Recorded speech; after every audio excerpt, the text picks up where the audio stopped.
Jimmy!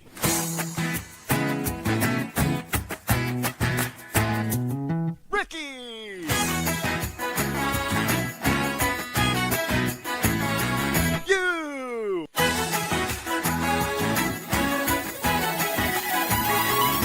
Smack Attack!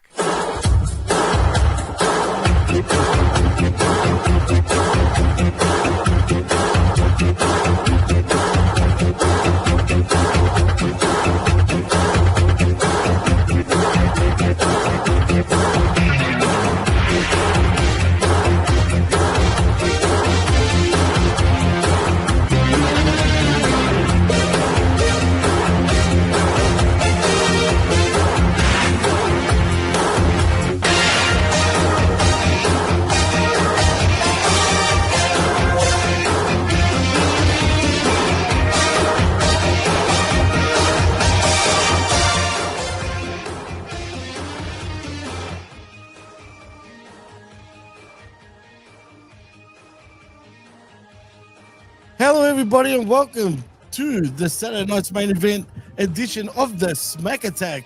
I am your host, Jimmy T. He is my co-host, R to the B to the V, and Big, bring in our special guest.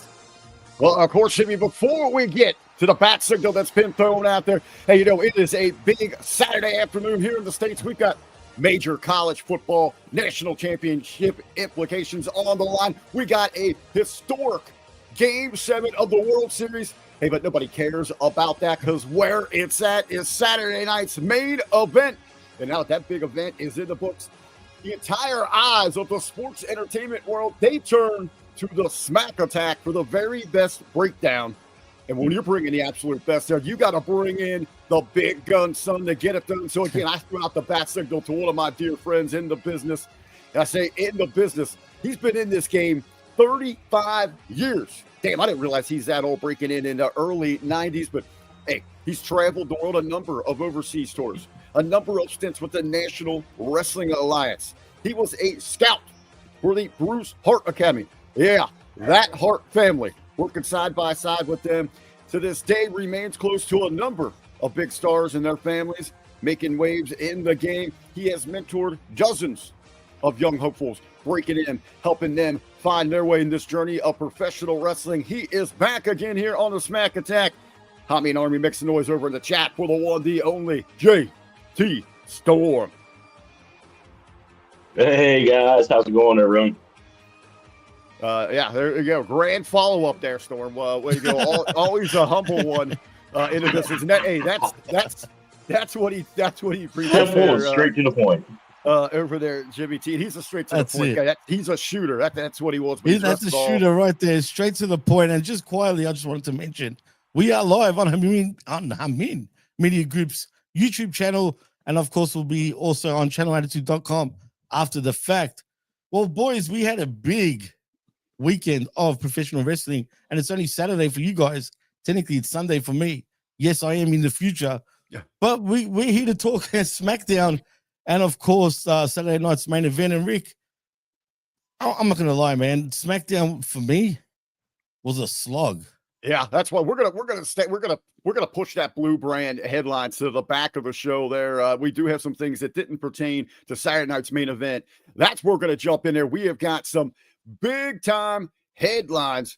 I don't know, sort of, if you remember the Hammer, Charles Alford down at OVW. He's a regular in the chat here with the Hameen Army, man, always contributing there. We're going to get into these big headlines and out there, and new big headlines coming at you. But real quick, before we get into that, Jimmy, there was just one tidbit. I wanted to give Storm a little bit of attention here, that he could give a big shout out.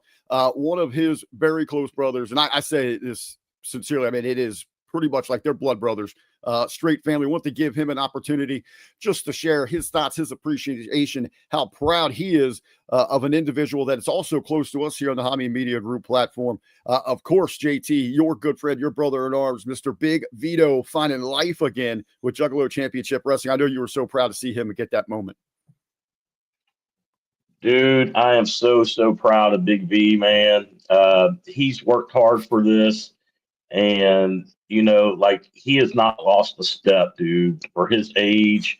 I mean, he's still bumping and taking, going crazy with the young gen. I mean, he can hang and bang with them. And I just want to let him know, Big V, love you. You and Noel, love you both. And congratulations, man. Congratulations. Well deserved. What's so cool is when you brought Big Vito up here to Cincinnati to work a couple shows a few years back. I mean, when he walks into a building, into a locker room, there's an aura about him. You could tell there's something special. He's been there. He kind of embodies professional wrestling. He dresses to the nines, no matter what he's doing, carries himself as a superstar. And it, this wasn't just an opportunity to say, hey, man, this is coming up 4-6 weeks, get ready. No, Big Vito has been ready. He has stayed ready this entire time for an opportunity. I know, just talking to you, not that you get into the big conversation about, what this means for Russo and JCW, but really to appreciate Big Vito, and even the partnership. Big Ray and him are so close here from our platform as we helped his show grow and keep his name out there as he tried to get back in the ring. But again, to the Don, man, awesome to see you back there, thriving, not just surviving, but thriving again. And I think there's going to be a lot of cool attention behind the scenes. Talking with Let's Go Brandon, we're going to be working on some specials to kind of highlight JCW, Juggalo Championship Wrestling, and Vito's journey there. So look forward to that. But gentlemen, let's go ahead. It is a little late night here in the States. Can you believe that? Yeah, I am showing all of our age here. It's not even 9:30, and I'm ready for bed here. But you got to love these early shows. They're out in Salt Lake City, Utah. A big takeover 2-night fight night. But of course, the headliner in the books here, Saturday night's main event. To me, the biggest headline. I'm looking through social media, what people are talking about. Maybe I just was looking in the crystal ball and I read it, and that's why I put it on our graphic for the advertisement. Tiffy Stratton has been defeated. We have a new women's champion, Jade Cargill.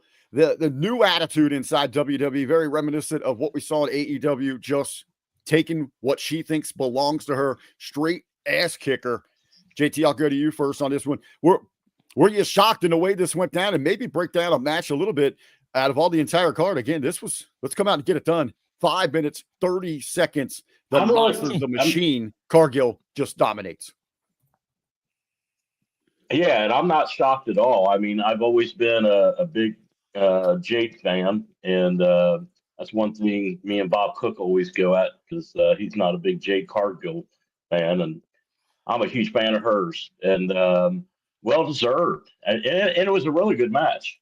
I know you weren't a big fan of what went down, last time they were going at it. But I think this all made up for everything. Jimmy, your thoughts there before I kind of weigh in on the breakdown. I'm stoked actually for Jade. I called this. I said Jade was going to win it. And as you and I have been talking about for the last couple of weeks, actually, Rick, it seems like there's something off with Tiffy, because she looks like she's been having boo-boo face for about 3 weeks, to be fair. So I think she knew her time was up. Now, whether she's injured or she's just, boo-boo facing it, I don't know. But she's been getting, I don't want to say buried, but for a champion, she's been losing. You know what I mean? She lost to Stephanie Vakir last night in Perth, down in my neck of the woods. Down under, that is, not in my city, but you know what I mean.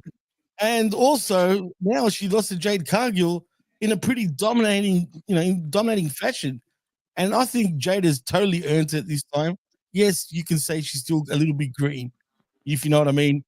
And I didn't mean it to rhyme, just quietly. But look at her, man. She's just got an absolute star written all over her. She looks like a superhero, legitly. And I think there's no better person right now for WWE to have, anyone as a women's champion other than Jade Cargill. So I'm stoked, man. Well, for me to weigh in first here on the new champion, Jade Cargill again goes over, takes the women's championship, 5 minutes 20 seconds, 5 minutes 30 seconds, 5.5 minutes. That is a key right there. That is one of going to be the major telling points of her success going forward. You don't need long, drawn out matches. Don't expect her to go out there and give you 15, 20-minute bangers for those 5-star dorks out there. She needs to dominate. This is her wheelhouse. She looks like $1 million. She is an ass kicker. Now, Tiffy, they did tell the story about the knee injury. Was she ready to go? Even up to the last minute, we're giving you this opportunity. If you want to back out here, we understand you're up against it. The champ, she wants to go out there and defend it. Maybe a wrong decision here. She gets put down again. You said, looks like Jimmy, you said, I mean, everybody knows she print money with her on it. She is a superstar. Said she looks like a superhero. She is the queen of cosplay. Yesterday, you and I happened to be talking to each other at the start of SmackDown when she comes walking out. She's got that Punisher outfit on. About drove me through the freaking roof because she was going back to cosplay because I absolutely couldn't stand all the Storm detail. She'd come out dressed like Storm and was so worried about being an X-Man instead of being a professional wrestler. It's like, oh, now we're just shifting. But, when she came out last night, then she had on that full bodysuit leotard, with kind of like the tears or the barbed wire, lightning, the whatever. Saudi, the Saudi bodysuit. bodysuit. The Saudi out bodysuit. Hey, yeah. Hey, I like to get me some of that meow because she looked damn good in it. She was dominating.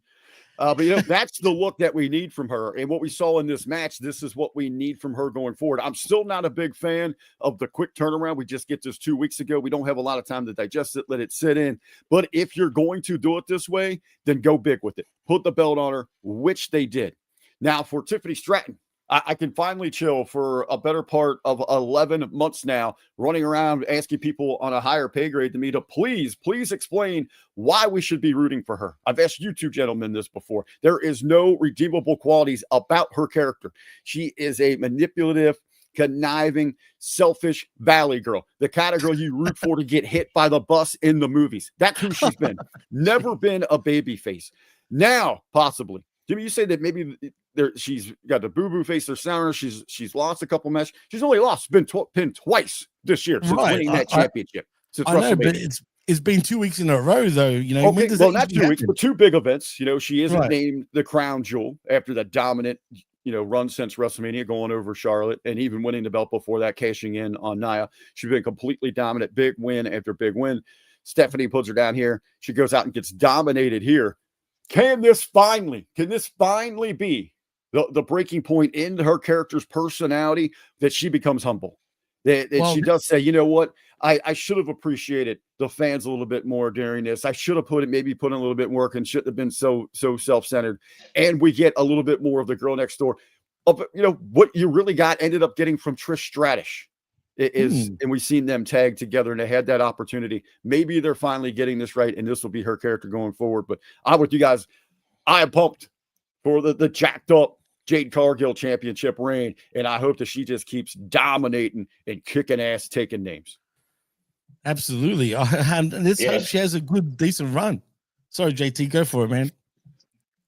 No, go ahead. No, I agree with you. Hopefully they give her a good run. Hopefully they repackage Tippy Time and, get her repackaged and, get something going. I mean, because fans love her. I don't know why you don't like her. I see the talent in her. Well, you guys are confusing talent with the character. I look at it. I'm with you, JT. We've been arguing the same thing. So I'm telling you. No, you guys are trying to argue completely something different than I am. You're talking about her talent. And it is right. And I get what you're saying. It is easy to take the floor routine from gymnastics and translate that to modern professional wrestling. It is. No, you're right. Ruka's doing the same thing. Any of them that they're recruiting from gymnastics are finding it much easier to transition into this modern PC world of professional wrestling. Hammer's over there. It said it in the chat. When you get the purse too soon, you don't understand how the biz works. And that's coming from not going half the cut your teeth and really learning it somewhere. Even like at OVW, you're going straight to the academy, the pampered school, what she has been. Well, look, I'm not disagreeing with you totally what you're saying. I totally understand where you're coming from because when you break it down, Rick, you're right. What is she like? Really, but I think the fans liked it, and I've said this already before, is because of her background as well, not just the fact that she's a gymnast or whatever. She got trained by Vern Gagne's son, for example, Greg Gagne, right? She's got that pedigree behind her, and I think that's what the fans kind of appreciate about her. Whether it's right or wrong, that's another story. But when you talk about her character, I'm totally with you on that. Absolutely. Really, she shouldn't be getting cheered, but it just happened because the fans, I think the marks, should I say, appreciate her backstory in terms of where she came up from. Hence why they cheer her. No, they were cheering her because she was giving them carpal tunnel. That's the Oh issue. well, there's that too. But you, That- you know, That's what's about. But hey, let's all hail the new queen. Long live the reign of Jade Cargill. We'll see where she go here. We need a dominant ass kicker. It's going to be kind of nice to see what baby step up the challenge here now, because as I'm thinking about that women's division, who are the top baby faces? Storm, who would you like to see step up maybe into that next program with Cargill? I do have a name as I'm talking about this that comes to mind. We'll see if you guys maybe mention it. I mean, look, I know I'm going to get a lot of slack for this because I always do when I bring this name up. But look, they should start a program with Bailey. And the only reason why I'm saying, just hear me out on this, guys. From a vet's point of view, you need to understand this should help season her a little bit more with that title reign. If you're working with somebody that's won it several times and knows what they're doing, that's why, like me personally, I like to bring any promotion I work behind the scenes for. I like to bring in Malia Hasaka all the time, and the reason why is because it gives this new generation a vet to work with that has been to the show, that's a former world champion who has trained other people to be ready for TV and stuff. So putting her in a program with Bailey could really help elevate her more and season her better. And I mean, just like they do that with Sami Zayn, so why not do that with her? I mean, that's just my take on it. I do. I think I got a great deal of respect. I enjoy Bailey's work there. I think she can work either side of it, baby or face. She is a seasoned vet. She gets it here. She can go out there, get people over. She can get people invested in a story. Jimmy, anybody particular what direction or opponent you'd like to see now here for Jade? I actually like the Bailey idea. Yes, she's on Raw, Zane, but who cares? This doesn't mean shit anymore. Let's be honest. But if it was me, I would go into a Nia program right now, only because they've got that history. Nia just snacks, man. So you're going to go on with two. You're going to put two like ass kicking monster heels against each other. Or are we going to turn Nia? That's true too. You could not turn. They don't care about that anymore now, Rick. Come on. Do you think they care about baby faces and heels? Well, that's essentially why Tiffy became a baby face, is because she just wasn't the biggest bitch in the program or in the room.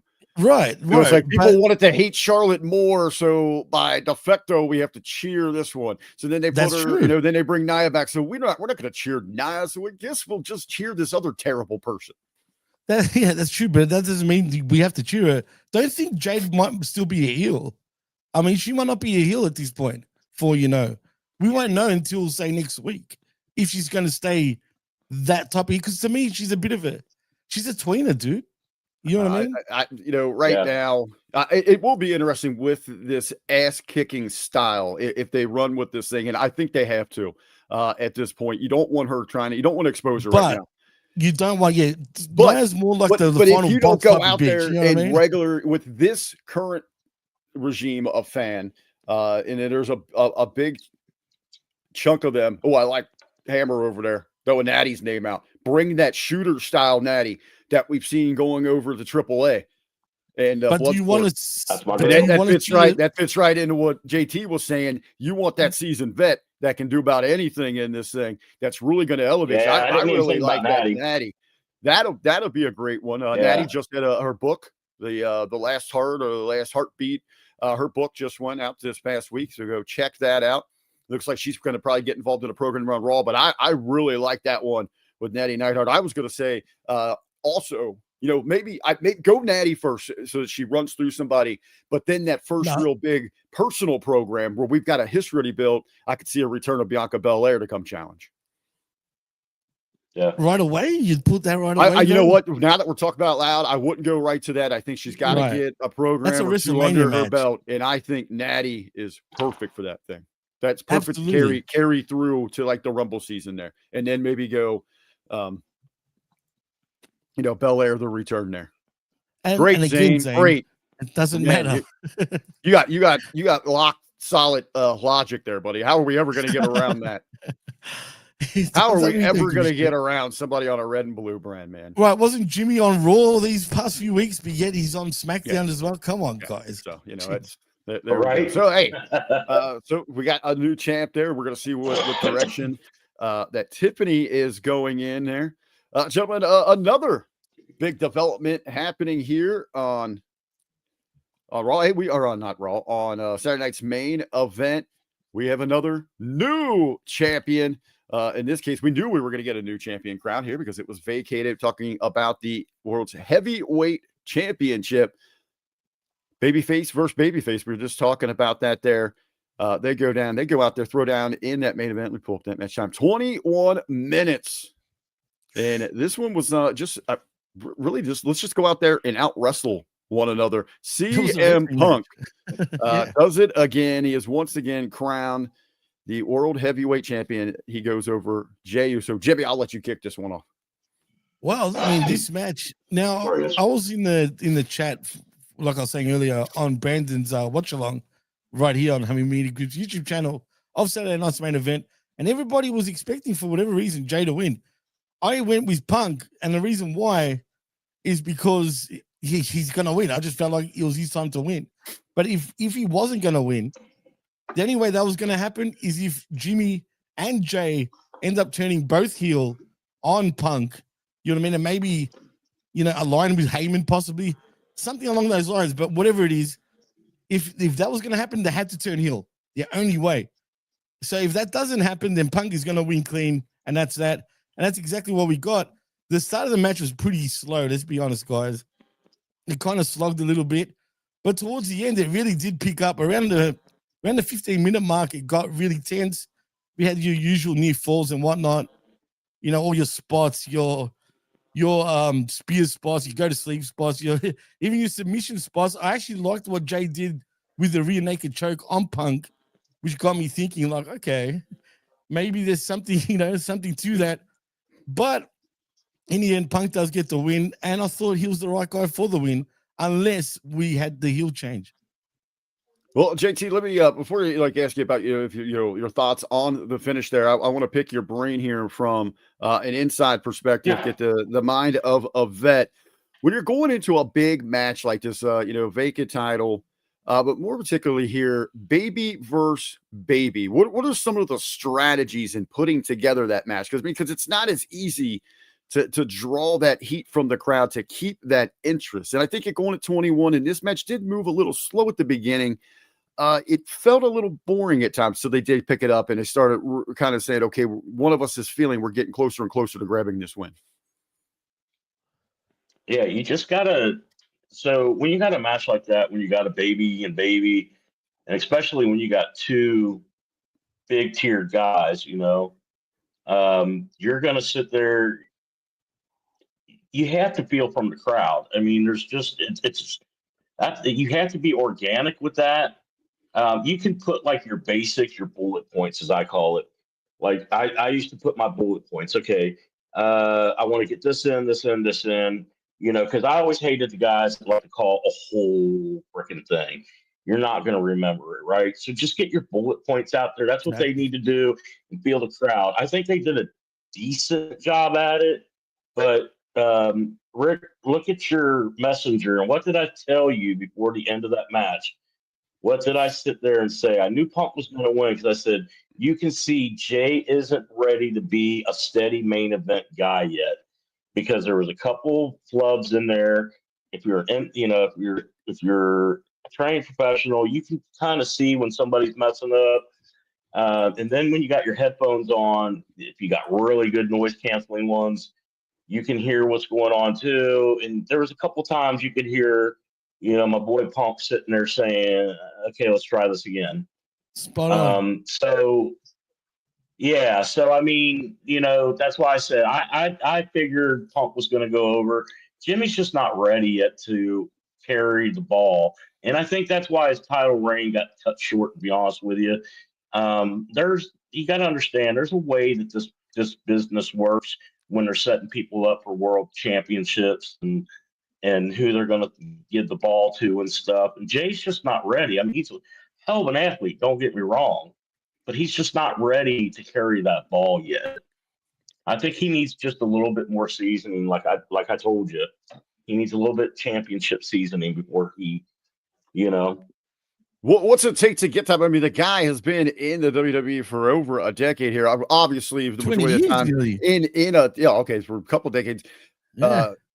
In tag team spots. Yeah. I mean, he was in the company for how many years before they were even given a spot actually on a WrestleMania? So relatively new in the singles push to this level, which is much different. You could tell that there was some things that maybe they soured on. Yes, remains over. That crowd absolutely loving it. Great for the kids. Great visual for TKO when they go out to sell the spectacle to all these metro areas, bringing in those big business. He is a big part of that. It is there. He is doing a lot of commercial spots. Not the best on the Right. PR trail, where as you look at who would be a better choice here, Punk can go out and handle all that. He can go over and fit in at Sports Center and look good. Anywhere that you need an interview spot, the Good Morning Show, going to a major sporting event, Punk And you can can fit trust into him. those. And you can trust him with it. Jay, not so much more. So at this point, JT, though, I mean, how much more seasoning or what kind of coaching and direction do you give him? Or do you just accept we kind of got somewhat of a made man? We can move up to that main event when we need him, but we're just going to pull him back and rely on that intro. Look, this has been my theory on what WWE does to their guys before they put that title on them. And it's just not only from my experience being in the business, but just the things that I see, it just makes sense to me. So it seems like when they're when they're priming somebody to be the world champion and to hold that belt, like they put them through the ringer. Like so you got Punk. Okay, what's he good at? Not only is he a hell of a worker, but he's good on the mic, right? Jay's not that good on the mic, in my opinion. Neither He's one of the bad on the Usos mic. are. Not. They're just He's really bad. right. Jay. So you got guys like that, right? And then you got guys that are, then you got him going again. You got to put them against guys like Brock Lesnar or Gunther, who are snug guys or crowbars, and that's to beat the crap out of you, see if you're going to be man enough, and stuff. And I mean, like I got put through a ringer, even though it was just the Indies and it was a promotion over in Indiana, and that's all they ran.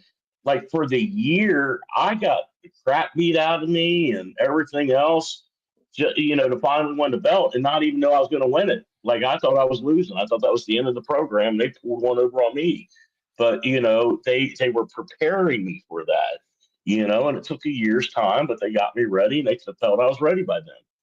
But I feel like that's what the WWE is doing to these guys. If you notice the different people that they work with before they become that champion, it makes sense. It's like they're testing him out pretty much to see if he can fit and go with those type of guys. And you know what? I'm glad you brought up actually, JT, about Punk, sort of putting him through the motions during the match. I've noticed this too back on Raw this past Monday. I don't know if you guys noticed. I'm sure I've brought this up to you, Rick. It felt like Jay sort of forgot his lines at one stage, and Punk sort of got him through it. If you looked at Punk's lips, he was mimicking the lines for him to repeat, and he actually did. And I'm like, oh, I just caught that. And that's another good example. Punk was literally carrying him through the whole thing. I mean, not just from promos, but to this match and also. Sorry, JT, go for it. And that LFG, what was Punk? What did Punk do for that LFG? He was part of the promo class, right? He ran it. Right. See, and he was there. I think I feel he was out there to help Jimmy or Jay, and he's trying to help him. And he was there to, Punk is a good dude, man. He will walk you through it. He's one of the good guys, like Pondo. Like they will walk you through and yes, 100%. So they're priming Jay. Don't get me wrong. They're going to give him a second run. Just now's not the time yet. Right, I agree 100%. I think the first run was a little mistake, but I understood why they did it. The iron was hot. They thought they should capitalize, even though I thought it was the wrong time to. But I totally get it for sure. All right, gentlemen. Well, we're going to wait to see if Jey Uso gets the call for his next go around to rise up. Is he going to be ready to answer that call? let's switch gears here. Another championship match. Tonight was all championship matches, big gold on the line. But hey, here's a gentleman I think so many fans believe is ready. He is a hot commodity. He's getting things done. Arguably one of the hottest hands in the company. Dirty Dom does it again. He survives a big triple This was threat great. match. He takes down. He survived. I would say he didn't take down even that he wins, but he survives Penta and Rusev in a big triple threat. Jimmy, I know you're eager, man. You're chopping at the bit to jump in on this one. Dude, I don't know who the agent was in this match, right? But whoever it was, give that guy friggin' a trophy or something. Maybe it was Dom's idea. But that finish was absolute. I was fooled. When I heard the bell, I thought, we're gonna get a time limit draw or whatever the fuck, right? Like that's what it seemed like. But no, it was Dom ringing the bell just to throw off both Rusev and Penta to the point where they'll just, they're fucking up. From that point on, Dom had him. He was in their head and got the win in the most Dom Eddie Guerrero-esque way. Not even Eddie would do that. That's how perfect that was of a finish. And I'm happy for that, man. The match was good. It wasn't that special, but the finish is what made the match. And that's all why I'm talking about that. I enjoyed it just for that reason. JT. Oh, dude. JT, I am right there with you, dude. Like, I've always been a Dom fan. Everybody, from the very get-go. From the very get-go. Me too. I used to get shat on. And, yes, and he's been pooped. And I've been pooped on all these years, too, with him. Telling you, man. But, dude, like that match, that was a 9 out of 10 for me. I enjoyed it. That finish was so that had to have been either Abyss or Bobby Roode. It was one of those two. Had to have been the producer for that. I'm telling you, because that was very creative and that was so Eddie Guerrero-esque. I mean, Absolutely. that was just perfect. That was the perfect finish to a decent match. Yeah, I think, the kind of piggyback on you making mention of Eddie Guerrero, though. Real quick, the match itself was okay. I like the contrast in styles there. You've got the brute, the big, just going to go the haymaker thrower, and Rusev. You've got the lucha style, true lucha style there, and Penta, and that just sleazeball, just get by, get it done. A honky tonk man-esque Dirty Dom, doing what he does there. But as you guys mentioned, Eddie Guerrero, the spot I really enjoyed into this match where I get to the finish there, I liked when he handed the chair over, and he tried to do the Eddie Guerrero spot, and even the referee's like, dude, I can't, even I caught him. It's not against the rules. It's a triple threat. There is no disqualification. Exactly. Right. That really popped me. And at the time I put in my notes, everybody goes to this Eddie Guerrero spot. And I love now that they finally did it where it didn't work. And one, it shows me, Eddie was great. And everyone that's cosplaying it or paying tribute to it, you're not Eddie Guerrero. So that popped me. But then as we come full circle to the finish, and they once again come up with a great idea how to incorporate that ring bell. They're getting different ways to use it each and every week. If he's hiding it, hiding something in the mask, or if he's got it in his kick pads for the 619. And now this is probably, was this maybe the greatest false finish of all time, that you get the ring bell hit and it's not the timekeeper. Everybody's confused there. That's a great great way here. So he already did the Eddie spot that backfired. He didn't get it right. So you ain't no Eddie, but then he just went and did it one step better to actually get the win. Absolutely. 100%, man. That was so good, man. It threw me off to the point where I was like, oh, that's great. That is great. It is. In this match itself, we don't remember a lot of the big spots. We don't remember the brawling, the spots in the match, but it was that finish and those tributes. So those are the memories that we're going to take from it. And those are the lasting impressions inside of a match. And that's what matters. Ain't the moveset and the rope work. It's about those lasting impressions. And this match hit a home run on that. And I think it was a lot of fun for him there. Again, Dirty Dom, I'm not going to say beats. I'm not going to say wins. He survives a big triple threat there against Penta and Rusev. And those guys are going to be just as hungry coming back and looking for the dual champ, if it be south of the border in Mexico, or if it be here in the States, Canada, wherever it might be. They're going to follow him around the globe. A light card, gentlemen. Just one more match to talk about. We all have some other headlines to talk about from happenings from this show. But it, as we're saving it for the last year in our conversation, but it kicked off tonight's event. WWE likes those big pops. Brought the Salt Lake City crowd live. It is Cody Rhodes. He is defending his championship, the undisputed WWE championship, against Drew McIntyre. I'm going to jump in and set the table here for you guys before we hit the round table. This match, to me, I was hard to get into it. For the story they were telling in the match itself, if I didn't know anything else going in, I thought they did a fine job. I really like the commentary, how they complimented what was happening inside of the ring. I like the pacing on this thing. Good wrestling between these two. Wouldn't expect anything else. My issue here was, Jimmy, I think I was telling you this. This thing felt really hot 2 weeks ago when we saw that all-out brawl. And they're just laying into each other, putting it out there. You could tell these guys just want to tear each other apart, end this program once and for all. That who's going to be the better man, the champion, and move on. And they've got some heat here going back. They've had some history. That wicked kick through the table that Drew put him through, right through the front of that announcer's table that put Cody on the sideline. Cody picking up some questionable wins. Questionable wins, or getting himself disqualified. So now when we sit down on Friday night for this contract signing, this is where it all started to unravel for me.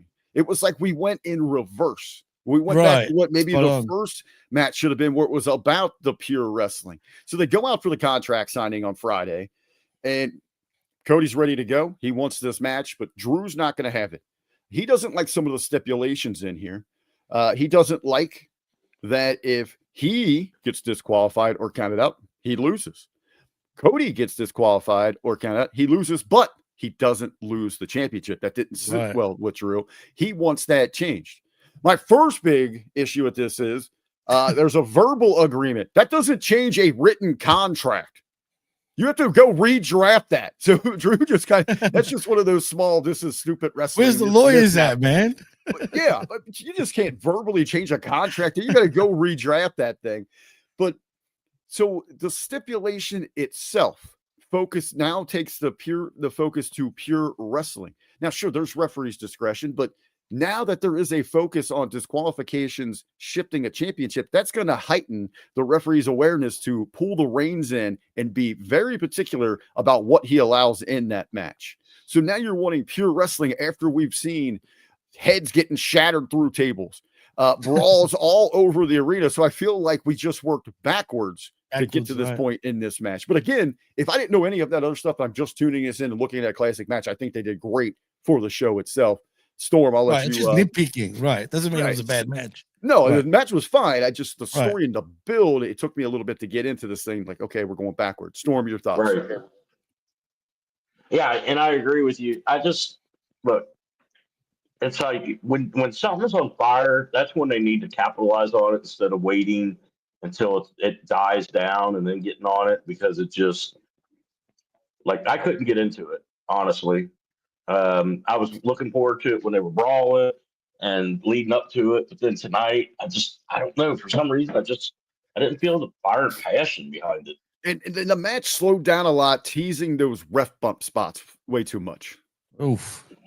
Yeah, you can't just keep doing that stuff. But I don't know what the thinking is nowadays. It's so all over the place. Well, the problem is they give away the ultra violence before we get to the wrestling. So you should be building up in a heated program. So again, like I was saying, it's still wrestling in the marquee. I get that, but they're working backwards here. Like this match here should have been like some of the early ones in their program, building up towards that all-out the beginning of the feud. Yeah, right. Or the stipulation's a little different, that the title could change, because you could have just as easily just made it no DQ, no disqualification, anything goes. Now, Jimmy, what you think about? Real quick on the commentary, I really liked hearing throughout the show. Wade Barrett is so freaking good, dude. He is so good. JT, maybe you teach this a little bit as well. He knows how to talk to the general fan and the guy that's been in the business for 30 years. And his Easter eggs that he drops. But I like the way he tells some things. Like you get the crow hop, the one-legged Claymore, and Cody kicks out. And Wade is smart enough to put over why that isn't as effective as a full launching one and why he's able to kick out. Or why, when Cody tweaks his knee, does he immediately go back for a super cutter? Well, because he's going for a Hail Mary. He knows he might be hurt. He might not have enough in him right now. He's going for a kill shot. Wade is perfect in setting that stage where a lot of the other commentators don't, and you're left scratching your head like that doesn't make a lot of sense. So he knows how to picture it and frame it to put the performers, the talents in that spotlight, and he knows how to speak to fans on all level. Wade Barrett, one of the best, man, and it's so undervalued in that. But Jimmy, what you think? What you think about some of those spots, and then the finish that we get here again? A couple times, Drew, his story is he's trying to be the antagonist, trying to get Cody to make a mistake, get himself counted out, get himself disqualified, very slow pacing. But he introduces that belt in. Did Cody know it was there? But he hits that DDT, and Drew takes that wicked forehead shot on that elevated. Usually you just get flat down when you eat the plate, but he hits the top of that thing. Poor Drew, man, he gets hurt in matches quite often when it's not even his fault. Nah, he got it. He looked like he got his head up there, but it looked cool. It was a cool visual. Right, it did look cool. I don't think that was intentional either, let's be honest. I mean, was it? Do you think? I don't know if it was meant to be sticking up like that, because I've never seen it like that, ever, in the 40 years I've been watching professional wrestling for. No, hey, Storm will attest to this. All the times we try to get promo picks with a belt, you can never get that son of a bitch to sit upright. It always wants to fall down. Now it's going to fall perfect inside of a match. Storm is set perfect for a DDT spot. Right. I mean, it was perfect. Whatever happened, it was perfect. But I want to point out before I get into that more, you're right about Wade Barrett, man. That's the first thing. The start of this match, honestly, for me, was Wade Barrett. I kid you not. Because I was saying that same thing to my significant other. I'm like, fuck, Wade is so good at commentary. Like he pointed out the running claymore. He didn't do the usual running claymore. He just did it on the spot, which is why Cody kicked out, right? Which made sense. When he said that, I was like, spot on, perfect. Even when the knee spot, how he called him out on that, which was great. But the match itself, it told the story. That's what mattered. It wasn't the greatest of all matches. In some ways, like JT said before, I couldn't really get into it at first, but towards the end I did. But this match is all about the stories. The only thing that bothers me is that Cody's been cheating to win here and there. You know what I mean? He's not the first guy. How did he know it was there? It was Drew that introduced the title. I know, but come on, I'm sure he knew, right? So, is Cody I know Cody's kind of teasing that heelish sort of turn because, he's coming across as fake as hell. The crowd. I hope so. And I want him to do it very, very soon. But you know what? As champion, though, even if you're a babyface or a heel, I know me personally, if it was real, if wrestling was real, right? Like it wasn't predetermined, I would do anything in my power to hold on to that belt. Even if it means cheating, I'll fucking do it. You know what I mean? If it means I'm still going to be champion. Yep. So in that sense, I can understand, right? But this is professional wrestling. Babyfaces don't traditionally do that. Hey, the words of Roddy Piper, win or lose, or as Ventura said, one of the two great vets there, the all-time legends, win or lose, if you're not cheating, you're not trying. Exactly. It was Roddy Piper, actually. No, I think it was Jesse, actually. It was Jesse. No, I was starting to say it. I couldn't remember. Well, hey, one of the two greats there. Let me ask you this, though. One of the stories coming is that Wade was telling, that Drew really wants this to really fulfill his moment.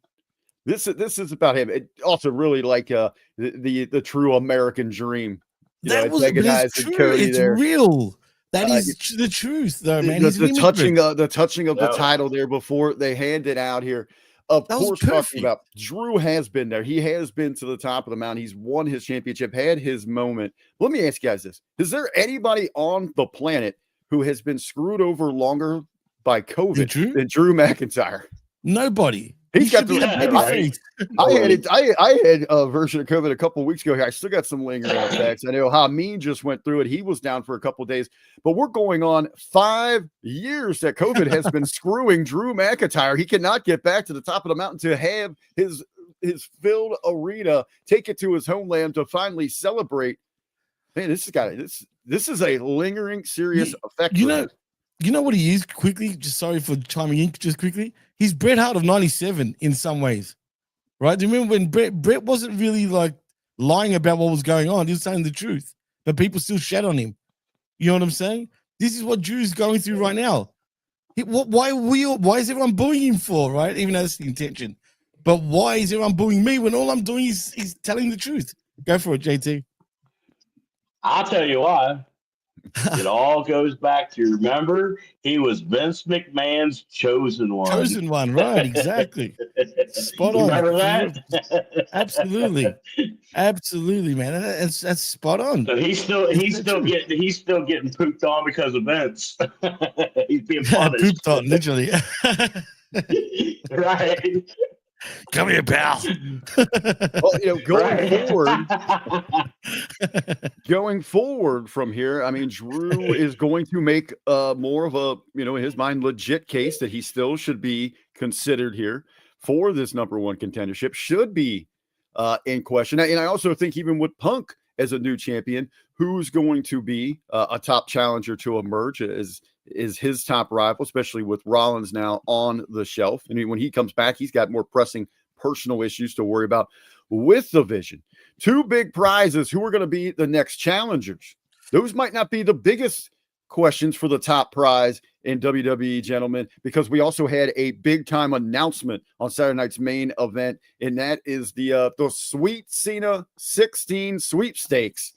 Who is going to be John Cena's final opponent in a little over a month from now when Saturday night's main event comes to us from Washington, D.C. Of course, that is going to be the farewell show for John Cena. We get the announcement here starting a week from Monday in Boston, Massachusetts, John Cena's home base area there. They are going to begin a 16-person tournament. This is open to people on Raw, SmackDown, NXT, people from the past, or maybe even people that don't work for WWE. That might be a cool teaser here. Gentlemen, who would maybe some surprises that you'd like to see in this tournament? Who's going to win it? And your overall thoughts on this announcement, this in way of deciding Cena's final opponent. I guess, JT, that point, you want me to go to Storm first? Oh, I'd like to see Nick come back, or Dolph Ziggler. I'd like to see him come back. I would like to see very, very possible with the working agreement with TNA. Yeah, I think that'd be a really good one. Definitely would like to see the Moby, or the one guy from NXT that I told you I like. Oh, the African guy that's really the big. Obafemi, you talking about? Obafemi. Oh yeah, man, I'm a huge fan of that guy. I like to see him on there. That'd be a really good one. That'd give him a nice little push too, a little rub from John Cena. Go a long way. So you'd like to see him come in, enter this tournament, and win the entire thing, be the final opponent possibly for Cena? I would. Man, that's how you get someone over, right? On the main roster. Yeah, sure. I mean, that's the guy I want to see on the main roster. They've been putting guys on the roster I don't even think are ready yet. This kid's ready. Cool. I think NXT, Sean just don't want to let him go is what it is. Yeah, sure. Well, Jimmy, let me ask you this here before you give us some of your picks there. Right now, we're talking about contending for a championship. I mean, being Cena's last opponent, that's the biggest prize in the company right now, right? The spot that you absolutely want. Well, it seems to be, because whoever it is, and that's the thing, like JT said, they need to put someone over in this match. You can't have an established guy, in my opinion. Now, if you're going to do this tournament, it has to be someone that you're going to elevate for the future, man.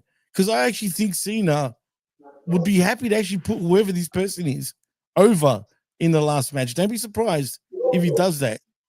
But if it was up to me, other than that, now forget putting someone over for now, like I just said. If it was up to me, I'd have Edge as his final opponent. But obviously, he's still signing with TNA with AEW. But, he was teasing like something could possibly happen. If TK is a good guy, he'd let him do it.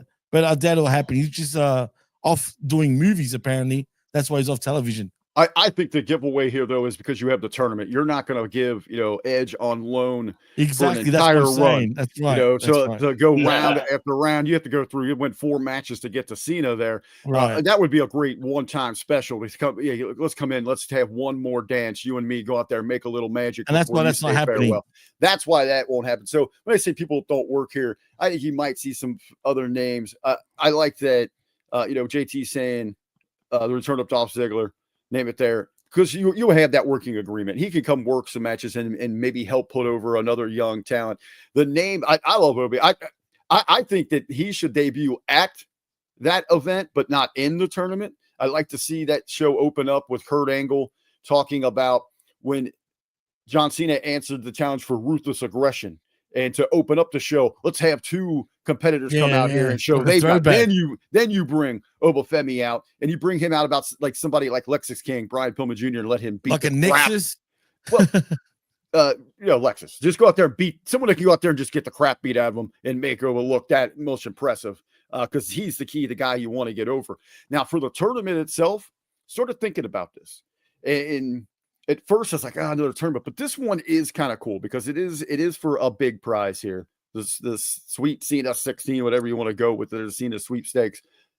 What started making sense to me is what Paul Heyman was preaching to Braun Breaker. Don't worry about that battle royal. Don't worry about a championship right now. There's guys in the past that they thought that that's where they needed to be. Guys like Brock Lesnar, CM Punk, Roman Reigns, but they listened to me. They listened to my plan, and we did it a little different. So again, what's bigger than being the champion right now? Being the guy that sent Cena out at the 3-second tan, beat him in his final match. That's great. where you hang your hat. You send Cena packing, you go win the Royal Rumble, then you go to WrestleMania. That is a breakout run for Braun Breaker. And as long as somewhere along that line, he drops that stupid ass name and just proclaims, I'm a Steiner, baby. This is how we're doing You know what? And I think those little teas there, because I heard other JTs, them dogs were barking in the background. They knew where I was going there with Braun Breaker. No, but really, I think that's actually I actually think that's what's going to happen now that you put it like that. It's because I always said also, if Cena wins the championship, which he did, it was all because for Bronson Steiner, shall we say, to beat him for that championship. And now that the Cena Invitational sweepstakes, whatever the fuck it is, this is perfect for someone like a Braun Breaker to beat him and then get elevated to, win the Rumble and also, beat Punk after that. And then we have an unstoppable run with, the newly christened Bronson Steiner as your new champ. And you talk about what could you have put together a more incredible run, imaginable run to really elevate somebody? Right. Cena, Rumble, Mania. You made a automatic perfect star right there, perfect man. Stars that have lined. I think that's going to be Breaker, and I think that's that bigger picture. This is that bigger platform. How we elevate you that Paul was talking about, that was selling him on. That's why you spot on, Rick. That was a great call. I actually agree with you now that you laid it out like that. It makes sense, dude. Hey, I got another great call I want to share with you because I want this thing documented, video, audio, as much as possible here. Coming up for Cena's last show, that farewell, we're going to see the ultimate rib. The pathetic, disgusting politics of professional wrestling. WWE is going to perpetrate the biggest rib possibly in the company. And they are on that undercard, the John Cena farewell show. On that undercard, they are going to book Nikki Bella in a championship match against Stephanie McCure. She's going to have to sit there and take the eat defeat 1, 2, 3 to the champ. As everyone is celebrating her former fiance, they're going to see if they can just mentally destroy that girl. Come December 13th at Saturday night's main event there in Washington. That's harsh, but mark my words. That night when we sit down and do the review, Jimmy, you are going to tell me, holy shit, you called this RBV. I just know how they act there. JT, you know the politics of pro wrestling and how they'll do this to mentally break you down. And they're going to try to ruin that girl's life that night. Yeah, no, but I think games. Yeah, and then hire her husband. Yeah, they are going to try and ruin her life that night. Gentlemen, let's go real quick around here, wrap up our conversation here about Saturday night's main event. Any notes that you'd like to send home with everybody? And overall, what did you think of the show? We'll go down under AI. You're in charge of creative right now, Jimmy T. What do you got on that? So there you are. You know what? Some people didn't like the show, but I actually enjoyed it because it was really just wrestling matches, but everything meant something. And I thought I would give it, if I had to give it 5 hand slaps, face slaps, I would have to say I'll give it a 4 4. I was gonna say 4 minus. I actually enjoyed the show, man. I'm not gonna lie. 4 fingers. Storm, what did you enjoy here? What would you think overall? Going with the 4, both of you. Awesome. Wow. All right. Stars. I agree. Real quick, just what really popped for you? What took you up to 4? Is it me or JT? You already told us. I'll go to Storm. Mine was just the Dom match. Dom match had me up there, and the Punk match. You know, I like watching guys like Punk, you know, call a lot of stuff in the matches, and you get to see the difference when the two guys are going at it, and you get to see what this guy calls, what works with the crowd and what doesn't, and what this guy does, what works with the crowd and doesn't. You know, and this guy, like Punk, is always going to be the one that you're going to be like, yep, you know, he knows he's definitely the G, you know, he's definitely the GOAT. So, Colorado, I think those were the 2 matches. Go ahead, my bubble. Yeah. Jump in there on you. Those were just the 2. Those were just the 2 matches that had my interest and made it. And the Jade, you know, title win that helped out. So that pushed it to the 4. Yeah, and what matters, they've done business in this event, and that's what really matters. Yeah, you're talking about you guys. I was going to go 2.5. Maybe I'll lean. I knew you were going to say that. 0.75. That was run of the mill. There were some big moments there. Again, the storytelling going into it didn't exactly hit for me, but I did like some payoffs. There is some intrigue, things going forward. I want to see how they're going to handling Jade, who's going to be that next competitor to step up. Is she going to continue this badass streak, which we absolutely need? The Dom finish. That is a great memory. That is a great moment that's going to live on, help define his career as he goes forward.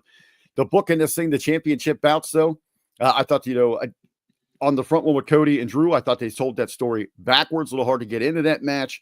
And on the main event there, Punk going over, believe that is the right call. Did we do any more business outside of crowning a champion? I'm not so sure there. And again, it's just really hard to get into that white meat baby versus baby. Let's just go out there and wrestle with nobody really showing. Usually those matches, you get a little bit of edge where somebody gets a little more aggressive. That wasn't really the case, but did enjoy watching the show here on a Saturday night.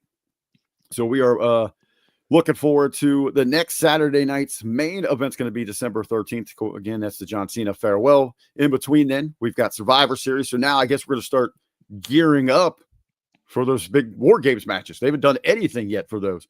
Laying a little bit of teaser and some groundwork, but we have really no idea the direction. Well, that's their fault. They've booked themselves into a little bit of a corner, Rick, when you think about it, when it comes to that War Games match. I think on the backside of that, they're probably scrambling to call an audible, all due to the Seth Rollins injury. Exactly. Because, obviously you had it there. It was easy to put a team together with Seth, his goons, and the vision that gets you 3. You can add in a Drew McIntyre, just go grab a big heel anywhere else in there, plug them in. You got a team, line up some babies. We're good to go. Now you really don't have so much. I mean, I know a lot of people think you look at we've got 27 Samoans on there. We can come up with like 9 teams for them to fill out if you want to, but how many are them ready for that big match? And how do we get there? Who's going to challenge them? So it's going to be interesting to see that direction. And it's same thing with the women's, because, we don't have a lot of direction, camaraderie or anything going on. Speaking of women, though, let's shift some gears here. We're going to be talking about women's division, some things I'm actually excited about inside of women's wrestling. And gentlemen, as we get on the home stretch here Saturday night, thank everybody for joining us there in the chat. We do have some headlines coming up. We're going to go back to Friday night to SmackDown.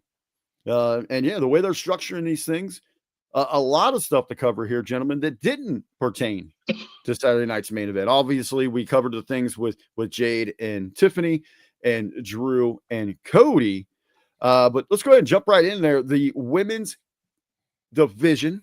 We got some intertwining going on here. But really the big story, a couple of big stories outside of the championship. The show stealer, man, she is so damn good. She is the treat that keeps on giving this Halloween season. That is Chelsea Green. And we get an announcement on SmackDown here in a couple weeks. It's going to be official that she's going to be challenging. She's hoping to end the reign of the current champion, your girl, Jimmy T. I'll let you start on this. Julia is going to be putting the title on the line against Chelsea. Was it next week or within 2 weeks here? But I know it is coming up for SmackDown. I thought it was next week. Okay, they got it for next week. Right. Yeah, as far as Julia goes, yeah, I am a fan of Julia, but Jesus Christ, even though she's a United States, she's a United States women's champion. They've really done her wrong, man. Well, what was the point of putting her your champion when she does nothing with it, really? First of all, and I dare say that Chelsea might actually get her belt back because she's become that stale. And I'm talking about Julia. Then what's the point of her actually getting the win at this point? So I'm expecting Chelsea to get the win, even though it's not exactly Julia's fault with the way they've, sort of showcased her. She's playing second fiddle, dude, to everybody. You know what I mean? How's that your champion? Well, I ask you, Storm here. Have you been a fan of Julia? I know you got that keen eye for those up and coming talents. Have you been a fan of her work? And what do you think about how they've transitioned her from NXT to the main roster? I don't know. I'm a fan of hers. I don't know. Man, that's a hard one to swing at because I'm just, you know how picky I am. Well, I think there's a lot. There's a lot that you're at a loss of words because what have they given you to really evaluate? Exactly. So, yeah. Right. And but my whole point is it's just, they throw people, they shove people down your throat all the time, or they bring people up too quick. I mean, it's just hard to keep up with the talent. So that's why I don't know. When it comes to the females, I'm dead set on certain ones, and I don't really watch all the new talent coming up or the latest talent get called up just because I'm not invested in them yet. So I think that's the key. That is the key there that you hit on there. Julia is amazing bell to bell, great technician, but there was where they failed her. There was no reason to invest in her out of the gate. And in WWE logic, they're like, oh, if we put a big shiny belt on her, people will take notice. No, that's not the case. There was no character. There was no vignettes to introduce her. There's nothing personal going on. She's not in any kind of program. And then they put the belt on her, Jimmy. And what's the first thing she says? I don't care about this belt. I want the main belt. That's literally the first thing she said in her acceptance speech. Her celebration was like, I don't care about this belt. I'm still gunning for the top belt. Well, there's what do you say to that? There's your mistake already. And I'm sure someone told her to say that. But if you're going to make her say that from the get-go, then why is she just floundering, doing nothing? You know what I mean? Like, she's not even going for the big friggin' belt. She's doing nothing. It will be interesting because she had been attacking Tiffany. That was part of the reason, right, but where did that go, though? Knee injury. Well, where's that going to go now? And now is she going to continue that pursuit that it's not Tiffy with the belt, that it's a big, mean black bitch that can whoop anybody's butt? Is she still going to have that? Is her and Big Purse going to go stalking Jade Cargill? Are they still going to be on that? No. Look, now that you said that, I mean, shit. I mean, you can't have Julia go up against Jade. You just can't, man. Because the realism here, like, talk about taking yourself, out of it, right? By suspending disbelief. There's nothing you can do to suspend disbelief that Julia's got any chance against Jade Cargill. I'm sorry. You just, we were talking about maybe potential contenders who's going to step up. It's going to take a bad bitch to step up to Jade Cargill right now. And I don't see it being Big Purse or Julia. Where they're at. You need the big bitches, man. You know what I mean? Really. And ones that can wrestle too. Like you said before, like Natty is one of them, you know what I mean? So, Well, speaking of big bitches on this show, she didn't go over. Nia Jax takes She's on fight again. Alexa Bliss and gets defeated here by one half See, this of is the stupid. tag team champions. Well, I know what you're going with. Again, you got the monster, the size difference, and Oh, just the come on, visual is man. absolutely ridiculous. What drove me through the roof. I just want to throw my notes away. Come on here. Yeah. The babies clearly with a distraction cheat move in front of the referee. Charlotte getting up on the apron to distract Nia enough to give Bliss the win. Your babies are doing this and getting cheered. I mean, where is your logic here? They fucked it, dude. They fucked the whole thing Storm, up. That's what I'm saying. If you see that finish, you're in the locker room. Are you going to find out what idiot agent put that together to straighten them out? Well, before I get to anybody, because I try not to be too much of a dick, but before I go outside, I'm like, mother fuck, what the fuck just happened kind of shit. You know how I am. And then I'll get to whoever and be like, what just happened? Bad. I mean, the old me, that's the old me. The new me and where I'm at now, I don't have to worry about that kind of stuff. Everything's done right, and if something's done wrong, Look, imagine the I just, stress. hey, what happened? Hey, I am liking this interaction with Nia and the tag champs. Bliss gets the win here. I'm okay if you find a way to get around that, maybe get Nia disqualified, but just a blatant baby distraction. Get out of here with that. They should be better than that. But we do have announced for next week on SmackDown, it's going to be Nia versus the other half of the tag team champs, the Queen, Charlotte Flair. They're going to be going one-on-one. Again, Jimmy, I'm getting a little excited here. Maybe they're paying a little bit more attention to it because they see what's happening over on AEW, as you guys cover on the All Elite Wrestling review show. Wreckage. They got their women's tag team championship coming up. They're crowning their champions.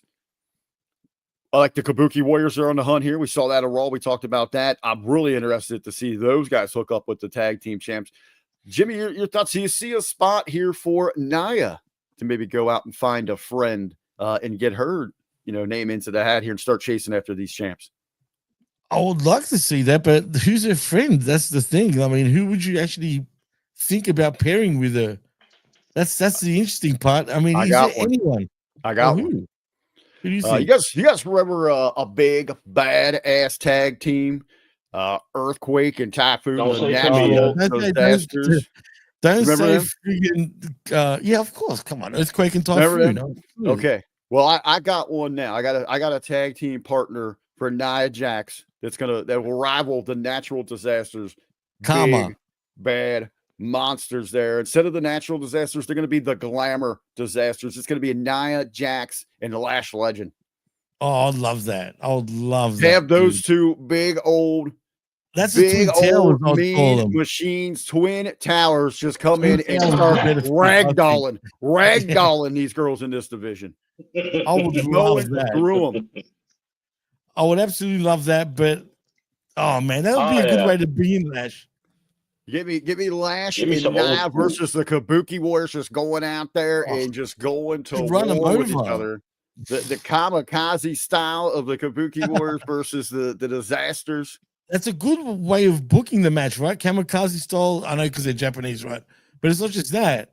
You will need to fight like that against two big bad bitches.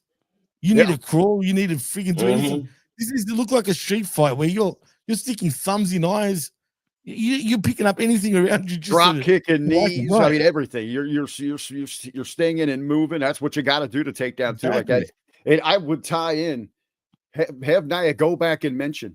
A couple months ago, I went down to NXT and had a match with this girl. She ain't a girl. She ain't a woman. She's something beyond that. She is a badass. You know what? And I'm tired of all these little prissy bitches running around here. I'm going to get me an ass kicker too. We don't have to be best friends. We're just here to wreck shit. And that's what put those two together. Cashing checks and breaking necks, like famous tag team used to say.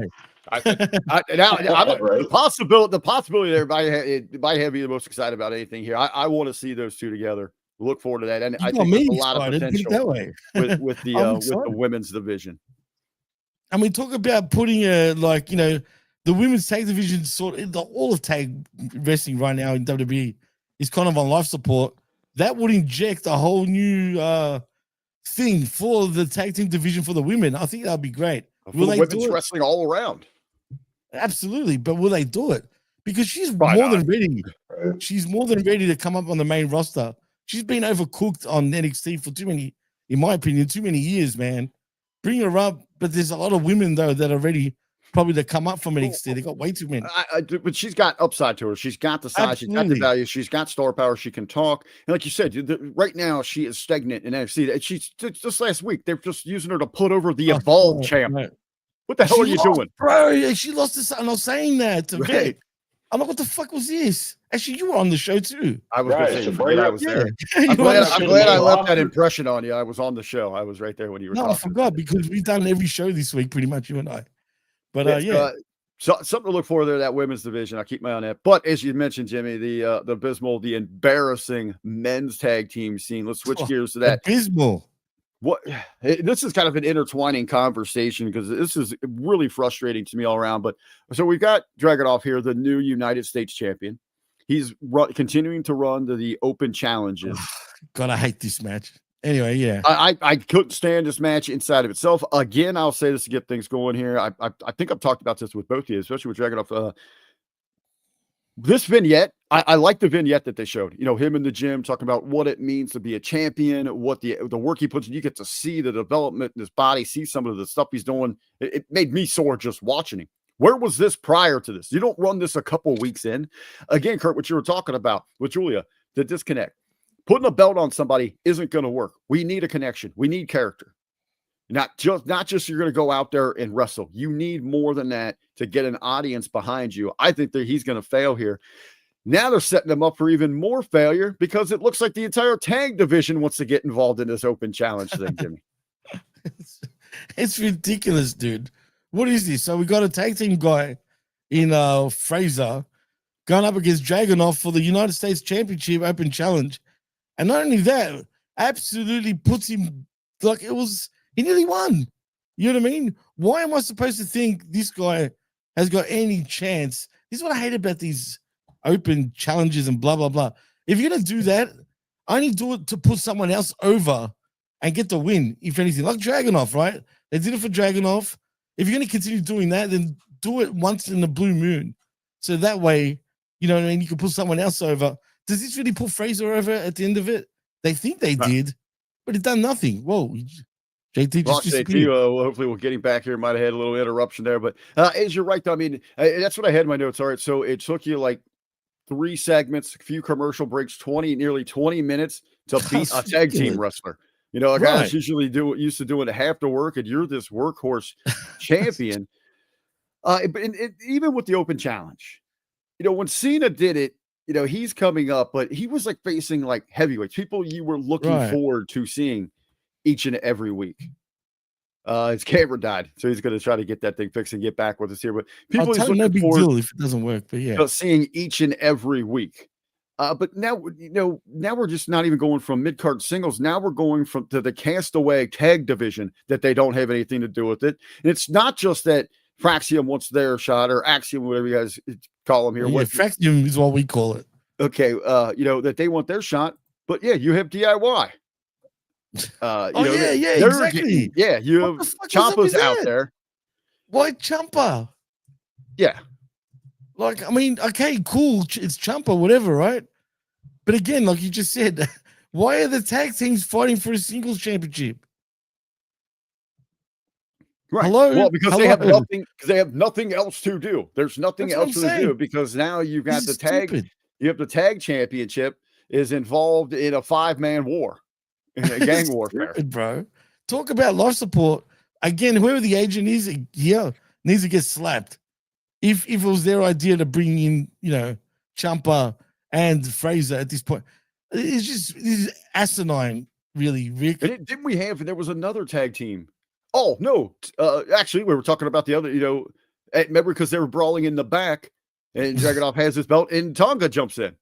Oh shit! I forgot about that. He's holding the belt. He slapped him, right? So we literally have the entire tag division has now turned their interest towards the United States Open Challenge. Wow. Where's Tez at? Next week after that match, It's going to be Montez Ford slapping him next.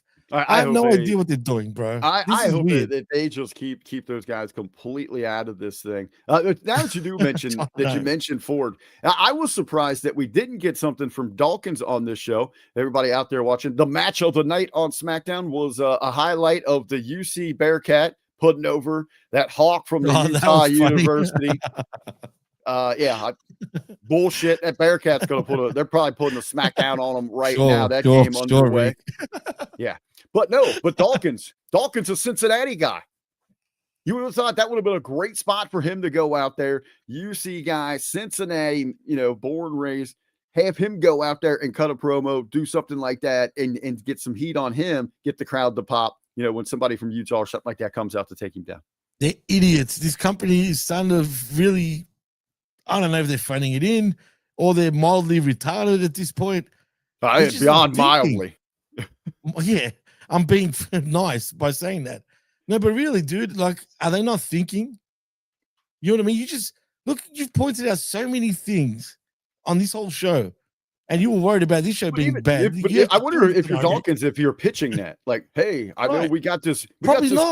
This great new sponsorship, this partnership with the Big 12, where we're going to be going to big game cities, putting on SmackDowns. This has happened that we also had a SmackDown or a Saturday Night's Main event with it. We're running a big dual show here. I'd like to be a part of this, man. I can drum up a bunch of heat. I'm a Cincinnati guy. I'll bring my Bearcat gear out there. Bring anything you want, man. I'll put whoever over. That's something we didn't see. Maybe they did something for the live audience. They were to capitalize on that. But I did like the mascot brawl. I thought that was pretty funny. It was funny. Match of the night for me for SmackDown. But we're on a really bad curve because there wasn't a whole lot going on this show. I would like to agree with you because it was that bad. The show as a whole was just not worth watching.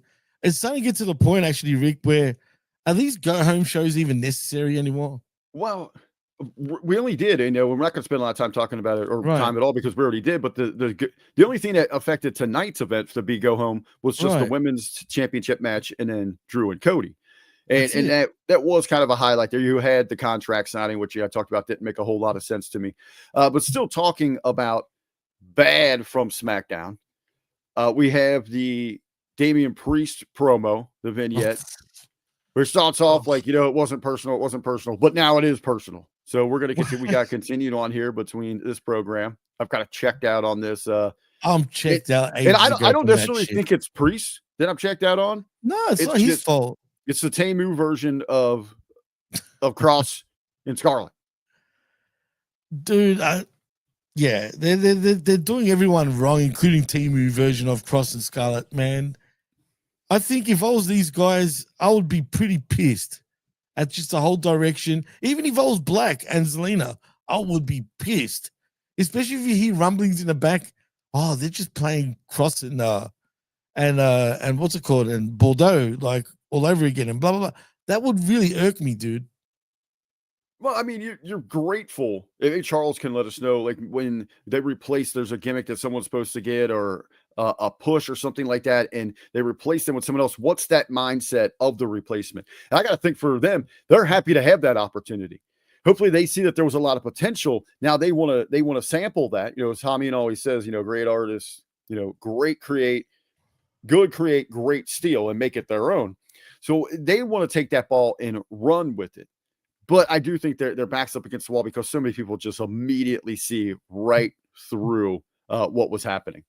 And that's what I'm saying. I mean, what are they doing? Are they doing this on purpose to sabotage everyone?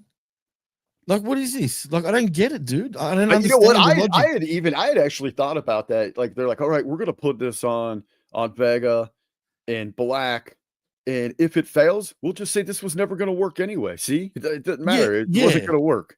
Okay, then what for them? Because they got similar gimmicks anyway. So what does that mean for them? Do they matter? Their priorities aren't about creating stars and getting people over. That's another issue. Their priorities are about pathetic WWE politics. Right, yeah. And then selling this pile of creative crap to major outlets. And then far down that line, it's about taking care of talent, making stars, and telling stories. That's like 4th or 5th at best on the priority list. It's sad. It's very sad. That's why in my mind, and I remember Ben saying this, and I think I asked Ben this when we were all on the I Like a Raw this past Tuesday morning, where I said to Ben, are they really that stupid? Or surely they can't be that stupid. Surely it's just politics, and Ben goes, oh no, they're stupid. I'm starting to think that maybe they are just stupid. They're not stupid. They know exactly what they're doing. They're But why are they accomplishing doing exactly this then? because Like, that's what they why? want to accomplish. It's what they want to accomplish. But why? Just so they can get their shits and giggles Yes. for the boys? That's the And- reality. That's the reality of the inside the mindset of WWE, and it doesn't And matter I know who's at that the top deep and down. what regime. And they've never changed, right? It doesn't matter the regime. Even it's the same shenanigans from when Vince was around going on to into TKO. It hasn't changed. And that's what's annoying. You would have thought at this point they would have, turned a new leaf. But unfortunately, we're still playing these bullshit politic games, which would be so disheartening as a talent, man. And they don't give a shit. You know what I mean? As Scarlett said, you go to work just knowing you're never getting a promotion. They're never going to let you rise up to the next level of management or move up, whatever the case might be. But Jimmy, sounds like you need a break, brother. Sounds like you need a break. I'm just pissed off, man. How about this, man? Get me how about half of a Kit Kat? I'll just get you a Kit right now. your boy Kit is in action. Oh my Carmelo God, Hayes here, man. I was blown away. Kid, what's his name? My head hurts. I know you my Kit something from the fucking Yes Boys. Is it Kit Williams? No, not Kit Williams. Kit something anyway. It doesn't matter. The point is his name is Kit. Well, I'm just trying to think of ways to get him over here. And if it's even impossible at all, I don't know. I mean, if we can turn him into a talking car. We said, can we get the bat signal out there for Ernest Miller, the cat, get Kit Kat, Dance Machine, Cat Wilson. Oh yeah, Kit Wilson. Kit Wilson is his name. Kit Wilson. See, I thought it was Kit Williams. I was gonna say, can we pair him with Cat Williams? And just the Kit, the Cat, the Williams brothers. Because that say that they're long lost brothers somehow. That they've got Dudley Boys, right? Could get him over. I'm just trying anything here. You got to be freaking kidding me. I couldn't believe that they gave this guy, let alone TV time, but they gave him an entrance and everything. Go ahead. Are we done with Pretty Deadly now? Is that officially the singles guys now? Is that what's going on? Is the one injured? There's always one fucking injured. There's always one injured. Every fucking. Have you noticed that? Look, at this point, I'm sorry, guys. You might have been talented, but it's time to just get released. It's not working. It's not working for the company. It's not working for you guys. This should have just been the classic enhancement. They bring, the Carmelo's out doing his thing, and they just point over in the corner, and he just does this to the crowd, and then gets his ass kicked. That's what it should have been, but it's not more Yes Boys. It's Go Boys. Sorry, especially you, Chris Wheeland. I'm sorry, bro. Totally just go away there. Jimmy, get out of here. Anything else there from SmackDown that stands out to you that you wanted to touch base on before we close things out here? Not really. See, lucky for you, or lucky for me, you refreshed me about that. See, I would have forgotten about that match. Even you mentioned Kit and Kit Williams, whatever the fuck his name is. But anyway, so no, there was nothing really eventful for me when it comes to this show, other than maybe the contract signing, and even then, I feel like we're getting too many contract signings. Yeah, a lot of contract signings. A lot of them. Way too many, dude. Way too many. So to be honest, nothing really stood out for me. I can't really, except for Jade Cargill, which he did. That was it. That's what stood out for me. Other than that, this show could just get the fuck out of here. That's how I felt. I do like that though. So stay positive if we're looking at the weekend as a whole. Jade with that new look with the bodysuit when she came out on the show to take care of business. Eyes on her. Full attention on her. That's that star draw that she has. And then to go out tonight at Saturday night's main event, finish the deal in dominant fashion to claim that championship. I think you're talking about people elevating, rising their game. If we're looking at anybody for this weekend, it's got to be Jade. 100% agree with you, man. She made herself and the company made her now look like an absolute star, dude. And she's earned it. Again, I know people can complain, is it too early? I don't think it is. She's been cooking for how long now? 3 years? Shit or get off the pot for her right now. You know, you need some Right. shake up here. You need some new direction. I think this is a fresh look for them Perfect. for this division. Again, though, I'm questioning who's going to be the one to step up. Who's it going to be? I Again. love Hammer saying Natty. I love that choice there. Because JT she was can saying, fight. That's why, you know what I mean? right. That's the only reason. But it can't be this kitty cat Natty that's been running around with Maxine. bunny It's fucking- gotta be triple blood sport Natty. 100% agree with you. The MMA Natty, we need that one. You know what I mean? Will we get her? I don't know though, Rick. That's the thing, man. It's WWE. You just don't know with this company, but we'll see. I think she'll be good as a first person to get feed to Jade. You know what I mean? To give us some more credibility. I think it's great. And she can learn a thing or two. That can lend some credibility to you build up to a bigger, maybe WrestleMania program for maybe like somebody like a Bianca who has that history. She'll be the that WrestleMania. people- She's the final boss of that, 100%. Yeah.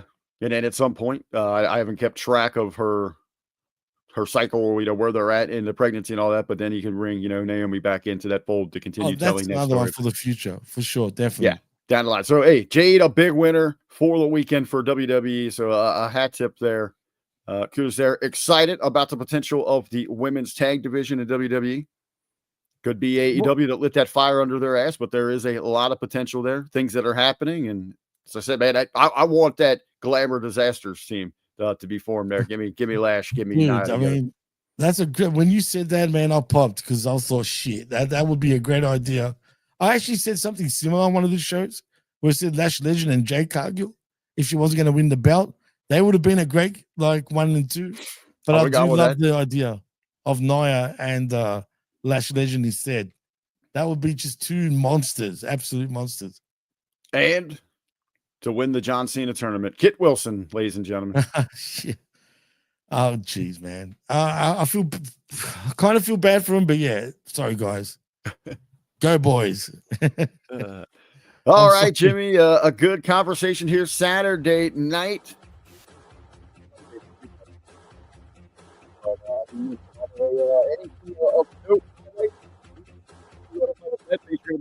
For the wreckage?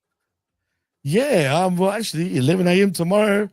Myself and the vet also will be joined by Chabela Vera Cruz to talk all things AEW. You know, I'm looking forward to that, sort of. The thing I'm not looking forward to, Rick, is having to watch AEW, unfortunately. Oh, come on. Yeah, I know. Come on, dude. The thing about AEW, I know we say what we said about WWE, but Jesus Christ, when AEW get it wrong, it's atrocious. You know what I mean? And I'm hearing that Dynamite was very crapola this week, and I don't like hearing that before I've watched it. Then again, hopefully it surprises me, so we'll see.